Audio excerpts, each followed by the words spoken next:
Hello my dear students, welcome to my channel Scholarly Minds and I hope that you all are doing great. This is part 3 video for your MGP 004 examination. यहाँ पे हम आपके जो remaining questions हैं उन्हें cover करने की कोशिश करेंगे ताकि आपके एग्ज़ाम की प्रिपरेशन काफ़ी अच्छी तरीके से हो सके। तो अगर आपने पूरे साल कुछ भी नहीं पढ़ा है तो गाइज आपको देख लेनी है हमारी कंप्लीट प्लेलिस्ट। आपके जो भी क्वेश्चंस होंगे इंपॉर्टेंट सारे हमारी प्लेलिस्ट में कवर्ड हैं, जिसका लिंक आपको मिलेगा डिस्क्रिप्शन में। ओके, उसके अलावा अगर आप चाहें तो आप MGP 004 जो है आपका, इसके लिए गैस पेपर या नोट्स को परचेज कर सकते हो। डिस्क्रिप्शन में आपको ये हमारी टीम का नंबर मिल जाएगा, स्कॉलरली माइंड्स का नंबर।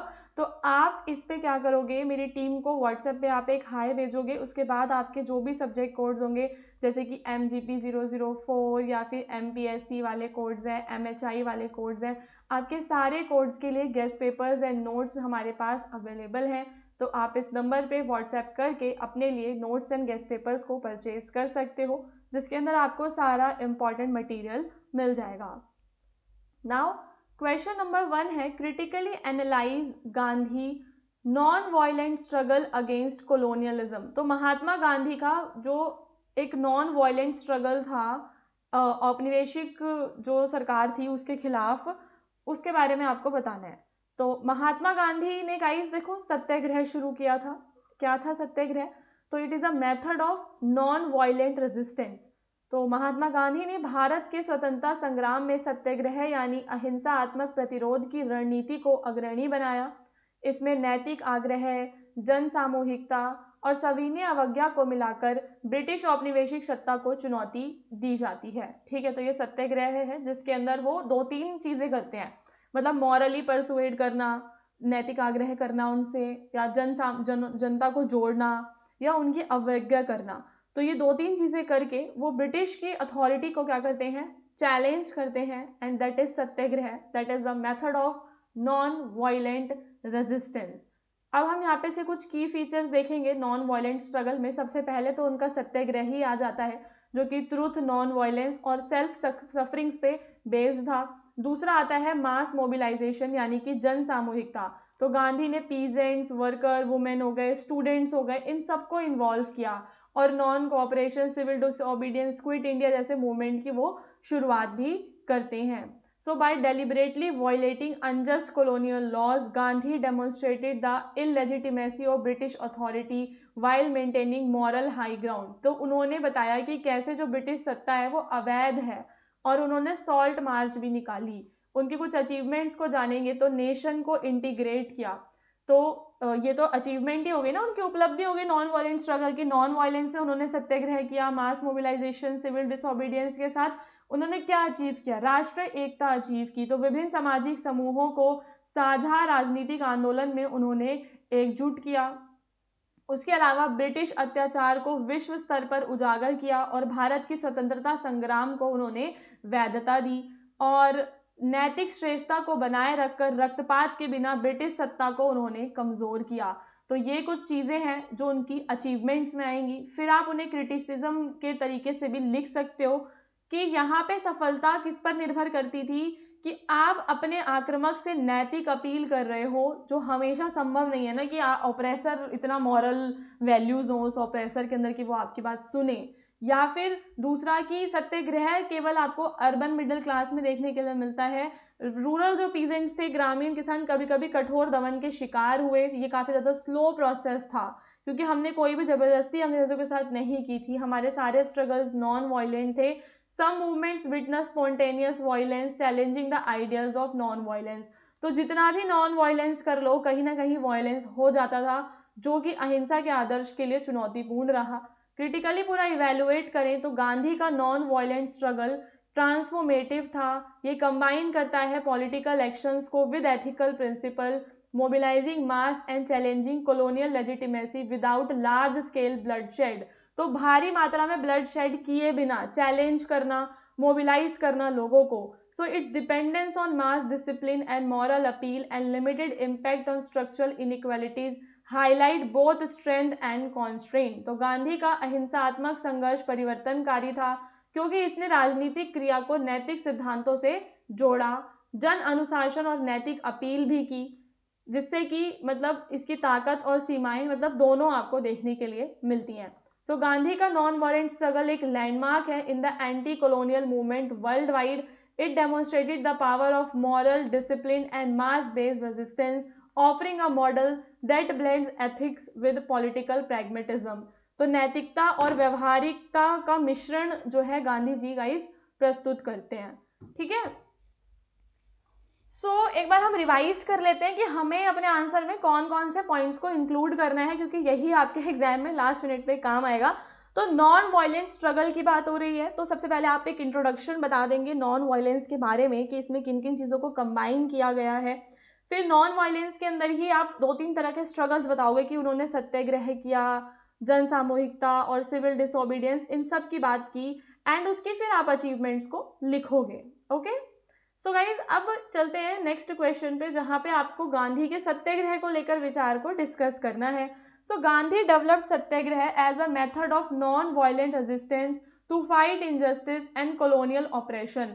तो अंग्रेजों से खिलाफ जो मतलब लड़ाई करने के लिए उन्होंने इसको शुरू किया था, and it was not merely a political tool but it is a moral and spiritual force जो रिलाय करता है सत्य पे और फर्मनेस, मतलब लोगों से आग्रह करना।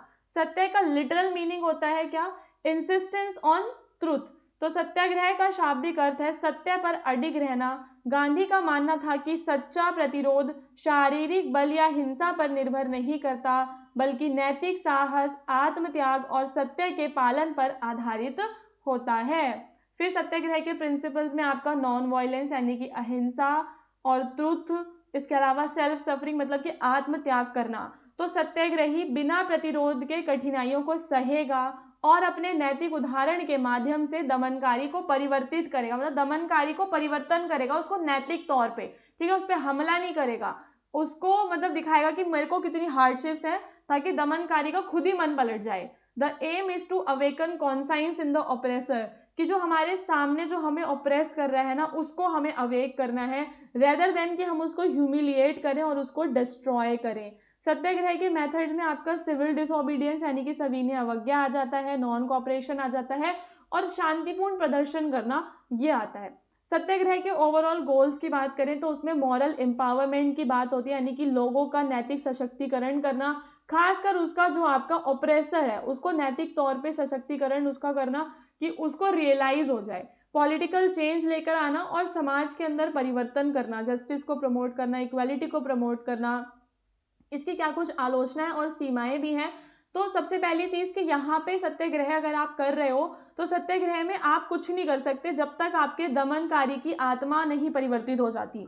ठीक है, तो ये केवल जब ही काम करेगा जब आपका जो ऑपरेसर है वो मॉरली रिस्पॉन्ड करता है।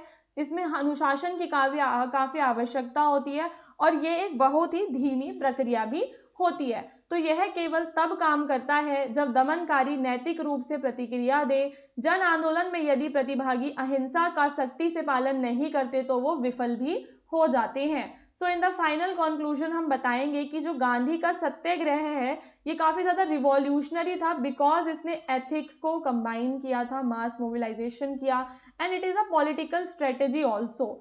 It emphasized that moral force can be more powerful than physical force, and that true change come from transformation of both the individual and the society। तो इंडिविजुअल और सोसाइटी दोनों से ही समाज में परिवर्तन आता है। देन आपका क्वेश्चन है what is the link between the fascism and the socialism. So at first glance fascism और सोशलिज्म अपोज लगते हैं। सोशलिज्म गाइज एडवोकेट करता है for the collective ownership, equality and class struggle, जबकि फासिज्म अथॉरिटेरियनिज्म, नेशनलिज्म और hierarchy को बढ़ाता है ना। फासिज्म इन दोनों अपोजिट आइडियोलॉजीज लगती हैं, बट हिस्टोरिकली इनमें कुछ लिंक आपको देखने के लिए मिलेगा। तो प्रारंभ में फांसीवाद समाजवाद विचारधारात्मक रूप से विरोधी प्रतीत होते हैं। समाजवाद के अंदर क्या होता है? सामूहिक स्वामित्व, मतलब कि जो भी आपके संसाधन हैं वो आपके पूरे समाज के होंगे, समानता होगी, वर्ग संघर्ष का समर्थन जो है ये करता है। वहीं फांसीवाद का ही तानाशाही का समर्थन करता है, राष्ट्रवाद का समर्थन करता है। सोशलिज्म में अगर मैं बात करूं कि स्टेट का क्या रोल होता है, राज्य की भूमिका अगर हम देखें आपके समाजवाद में, तो उत्पादन को प्रबंधन करना, धन का पुनर्वितरण करना, श्रमिकों की सुरक्षा करना, ये सारे काम होते हैं आपके स्टेट के। और फासिज्म में स्टेट का कंट्रोल होता है इकोनॉमी और सोसाइटी पे कंट्रोल रखना, और वहां पे इलीट ग्रुप पे ज्यादा फोकस किया जाता है। फासिज्म के अंदर अभिजात वर्ग के पक्ष में होता है वो, ना कि आपकी आम जनता और श्रमिकों के लिए होता है। सोशलिज्म में आपके श्रमिकों को प्रोटेक्ट किया जाता है। तो both see the state as central to the economic and social organisation through different goals. तो दोनों के गोल्स हमें अलग अलग देखने के लिए मिलते हैं। इकोनॉमिक कंट्रोल की बात करें तो समाजवाद के अंदर जो भी संसाधन होते हैं वो पूरे समूह के होते हैं, संसाधनों पे राज्य का नियंत्रण होता है, और राज्य का काम होता है कि वो उन संसाधनों को इक्वली सब में बांटे। फासिज्म जो है प्राइवेट प्रॉपर्टी को ज्यादा परमिट करता है, तो निजी संपत्ति की अनुमति देता है, लेकिन राज्य नियंत्रण के तहत अर्थव्यवस्था राष्ट्र हितों की सेवा करती है। तो दोनों स्वतंत्र बाजार की स्वायत्ता को कम करके राज्य निर्देशित लक्ष्यों को प्राथमिकता देते हैं। इसके बाद आती है जन सामूहिकता यानी कि मास मोबिलाइजेशन। तो दोनों ही विचारधाराएं अपनी उद्देश्य की प्राप्ति के लिए क्या करती हैं, जनता को संगठित करती हैं। समाजवाद श्रमिक आंदोलन करता है, वहीं फांसीवाद राष्ट्रवादी रैलियों का प्रचार करता है। ये इन दोनों में चीज मतलब कि सोशलिज्म वर्कर्स के मूवमेंट हो गए, फासिज्म नेशनलिस्ट की रैलीज हो गई। आइडियोलॉजिकल डिफरेंस देखें तो जो सोशलिज्म है वो class struggle, equality, anti imperialism इसमें आएगा आपका, और फासिज्म में नेशनल यूनिटी, हायरार्की आएगा। तो आप कंक्लूजन में बता देना कि फांसीवाद और समाजवाद विचारधारात्मक रूप से विरोधी हैं, दोनों में कुछ समानताएं हैं, जैसे कि केंद्रीकृत राज्य नियंत्रण, अर्थव्यवस्था का नियमन, जनता की सक्रिय भागीदारी। तो ये कुछ इनमें हमें समानताएं भी देखने के लिए मिलती हैं। इनके लिंक को समझना हमारी हेल्प करता है अलग अलग पॉलिटिकल सिस्टम्स को, एंड स्टेट की पावर से ये जुड़े हुए हैं। तो यहाँ पे मतलब आपको रोल बताना है कि दोनों में क्या क्या डिफरेंस है। स्टेट का रोल क्या है, सोशलिज्म में आपको क्या देखने के लिए मिलता है स्टेट का रोल, फासिज्म में क्या देखने के लिए मिलता है। इकोनॉमिक कंट्रोल किसके पास होता है, सोशलिज्म में ओनरशिप कलेक्टिव रहती है, फासिज्म प्राइवेट प्रॉपर्टी को प्रमोट करता है। इस तरीके से आपको दोनों आइडियोलॉजीज को पढ़ना है और उनके बारे में लिखकर आना है। सो गाइज फाइनली मैं बस आपसे यही कहना चाहती हूँ कि डिस्क्रिप्शन में आपको मेरे व्हाट्सएप चैनल का लिंक मिल जाएगा, तो आप हमारे चैनल को ज़रूर ज्वाइन करो, ताकि जब भी कोई भी न्यू वीडियो आएगी तो उसके बारे में आपको हमारे चैनल से पता चल जाएगा। And all the best for your examination. I hope कि आप सभी का एग्जाम काफ़ी अच्छा जाए।